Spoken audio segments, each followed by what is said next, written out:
একটি পা অকেজো, প্রতিকূলতা সত্ত্বেও পূর্ণ উদ্যমে এসআইআর এর কাজ করে নজির গড়েছেন বাঁকুড়ার বিষ্ণুপুরের বাসিন্দা শোভনারা বায়েন।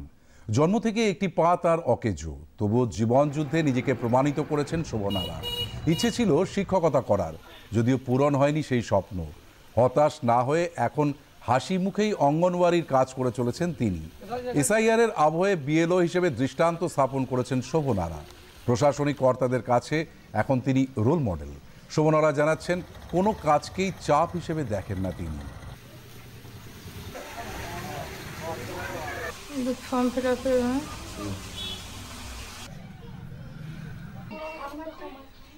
আমার নাম হলো শোভনারা বায়েন। আমি বর্তমান 238 নম্বর বুথে 1039 ভোটারের কাজ করছি।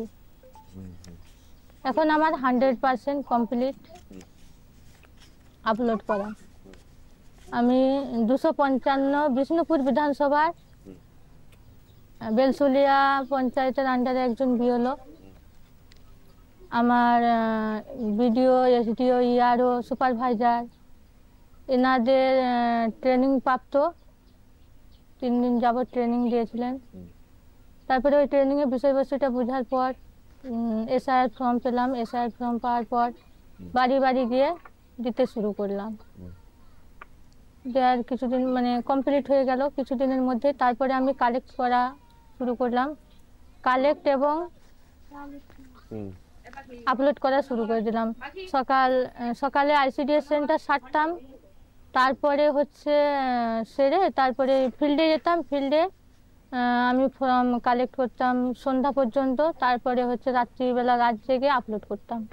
আচ্ছা, অনেকে বলছেন যে ডেটা স্পিডের খুব সমস্যা, ডেটা নাকি থাকছেই না। হ্যাঁ, প্রথমত নেটওয়ার্ক প্রবলেম ছিল, তারপরে সার্ভারের প্রবলেম, দিয়ে আস্তে আস্তে সব ঠিকঠাক হয়ে গেল। অ্যাপসে কোনো আর প্রবলেম নেই। আপনার 1039 জন ভোটার, এই যে 1039 জন ভোটারের কাছে যাওয়া, আপনার একটা শারীরিক প্রতিবন্ধকতা আছে, আমি বিশেষভাবে সক্ষম, সেইটাকে কোনো অসুবিধা হয়নি কখনো? না, অসুবিধা হয় না, কারণ আমার বাড়ির লোক হেল্প করতো। আমার ভাই আছে, ভাইকে নিয়ে বাইকে করে যেতাম বাড়ি বাড়ি। কষ্ট হতো, কিন্তু আমি কষ্টটাকে কষ্ট মনে করি না, কারণ আমি নিজেকে ভেবেছিলাম যে আমাকে মানুষের পাশে দাঁড়াতে হবে। একদিকে বিএলওদের উপর কাজের চাপ, প্রবল কাজের চাপ, এই বক্তব্যকে সামনে রেখে রাজনীতির ময়দান গরম করা হচ্ছে।